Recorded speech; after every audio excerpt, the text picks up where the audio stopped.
प्रेम का मूल्य रविंद्रनाथ टैगोर।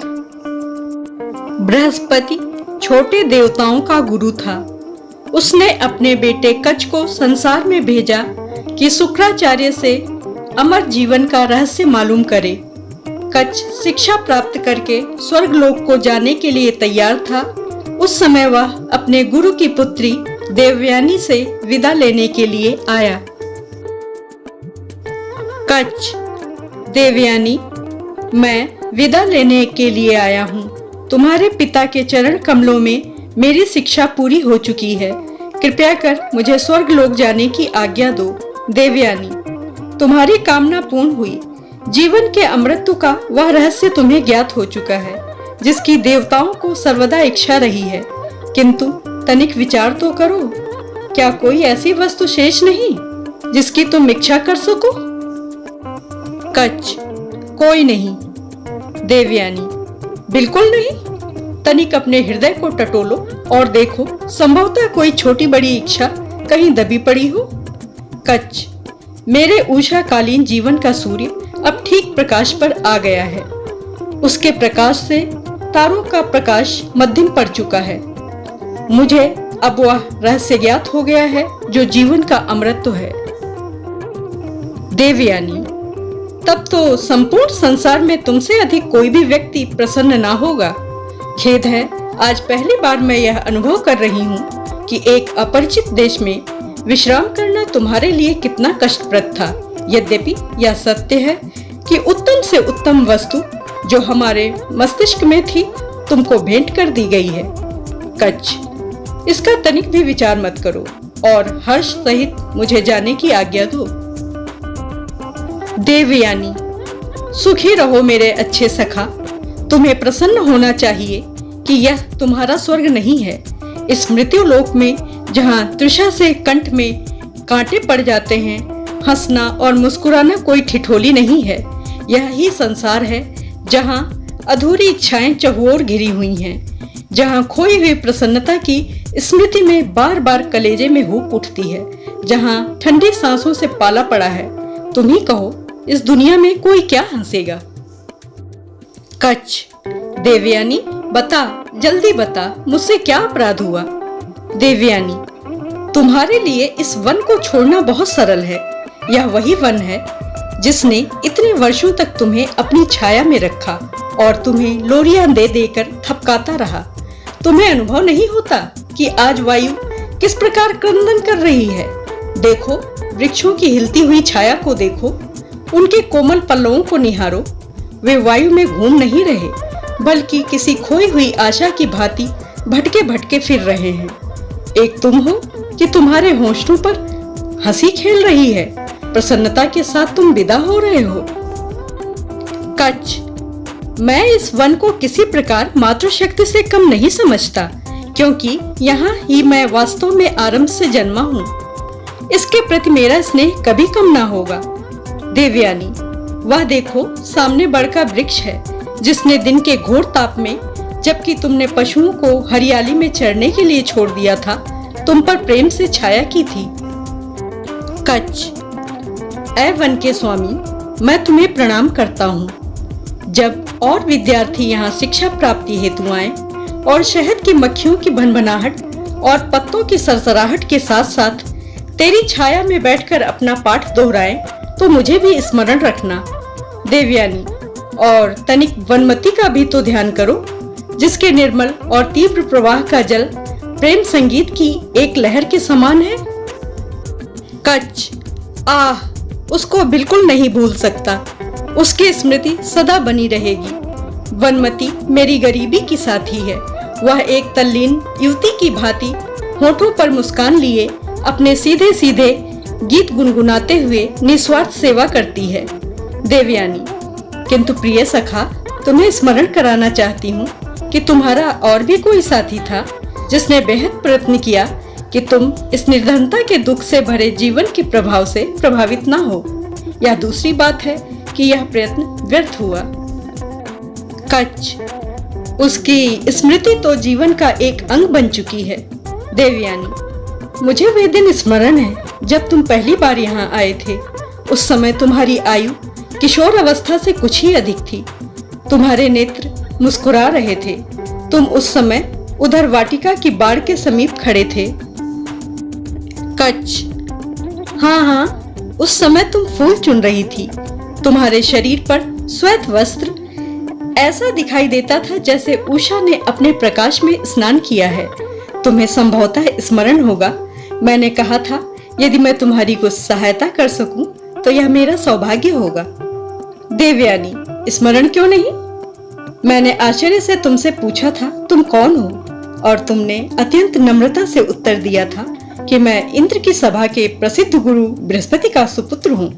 फिर तुमने बताया कि तुम मेरे पिता से वह रहस्य मालूम करना चाहते हो जिससे मुर्दे जीवित हो सकते हैं। कच।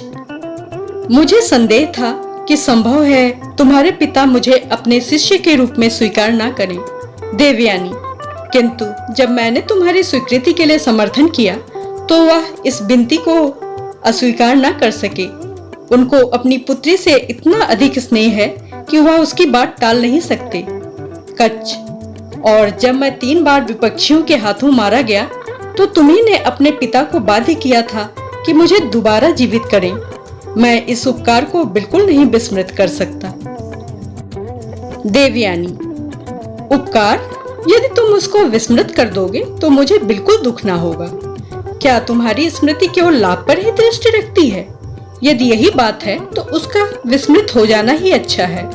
प्रतिदिन पाठ के पश्चात संध्या के अंधेरे और शून्यता में यदि असाधारण हर्ष और प्रसन्नता की लहरें तुम्हारे सिर पर बीती हों तो उनको स्मरण रखो।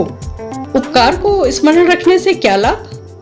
यदि कभी तुम्हारे पास से कोई गुजरा हो जिसके गीत का चुभता हुआ टुकड़ा तुम्हारे पाठ में उलझ गया हो, या जिसके वायु से लहराते हुए आंचल ने तुम्हारे ध्यान को पाठ से हटाकर अपनी ओर आकर्षित कर लिया हो, अपने अवकाश के समय में कभी उसको अवश्य स्मरण कर लेना, परंतु केवल यही, कुछ और नहीं।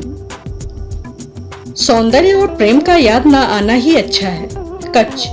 बहुत सी वस्तुएं हैं जो शब्दों द्वारा प्रकट नहीं हो सकती। देवयानी, हाँ हाँ, मैं जानती हूँ। मेरे प्रेम से तुम्हारे हृदय का एक एक अणु छिद चुका है, और यही कारण है कि मैं बिना संकोच के इस सत्य को प्रकट कर रही हूँ कि तुम्हारी सुरक्षा और कम बोलना मुझे पसंद नहीं। तुम्हें मुझसे अलग होना अच्छा नहीं, यहीं विश्राम करो। कोई ख्याति ही हर्ष का साधन नहीं है। अब तुम मुझको छोड़कर नहीं जा सकते। तुम्हारा रहस्य मुझ पर खुल चुका है। कच। नहीं देवयानी, नहीं, ऐसा ना कहो। देवयानी, क्या कहा? नहीं? मुझसे क्यों झूठ बोलते हो? प्रेम की दृष्टि छिपी नहीं रहती। प्रतिदिन तुम्हारे सिर के तनिक से हिलने से, तुम्हारे हाथों के कंपन से तुम्हारा हृदय तुम्हारी इच्छा मुझ पर प्रकट करता है। जिस प्रकार सागर अपनी तरंगों द्वारा काम करता है, उसी प्रकार तुम्हारे हृदय ने तुम्हारी भाव भंगिमा द्वारा मुझ तक संदेशा पहुंचाया। सहसा मेरी आवाज सुनकर तुम तिलमिला उठते थे। क्या तुम समझते हो कि मुझे तुम्हारी उस दशा का अनुभव नहीं हुआ? मैं तुमको भली भांति जानती हूँ, और इसलिए अब तुम सर्वदा मेरे हो।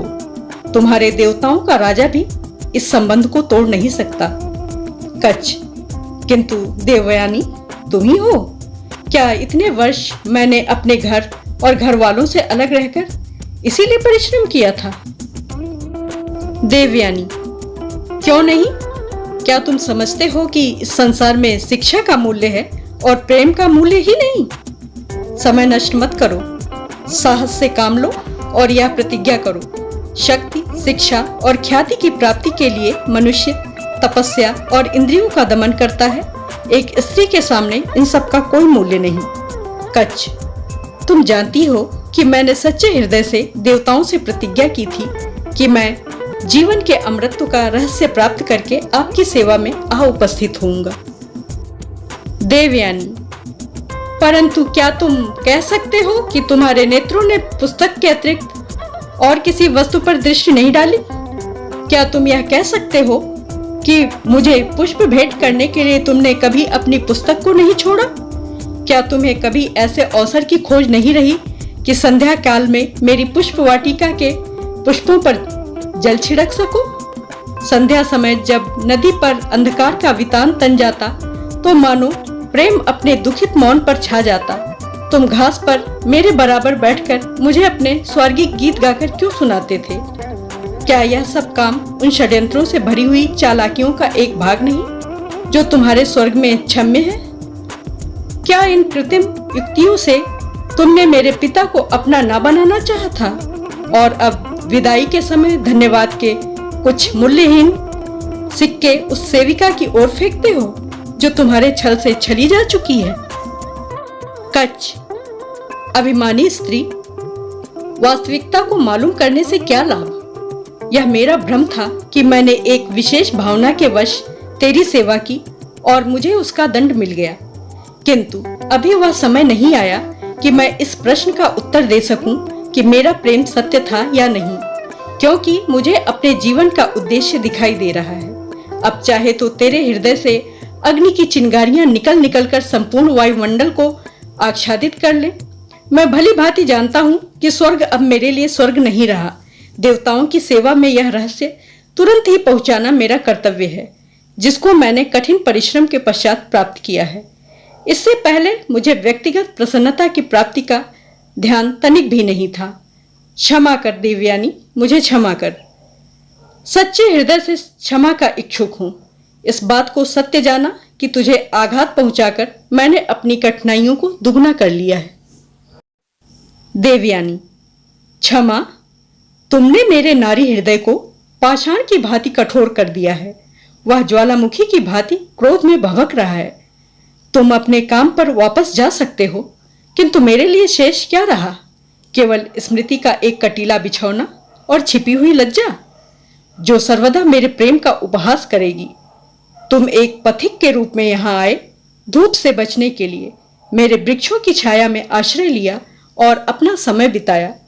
तुमने मेरे उद्यान के संपूर्ण पुष्प तोड़कर एक माला गूंथी और जब चलने का समय आया तो तुमने धागा तोड़ दिया, पुष्पों को धूल में मिला दिया।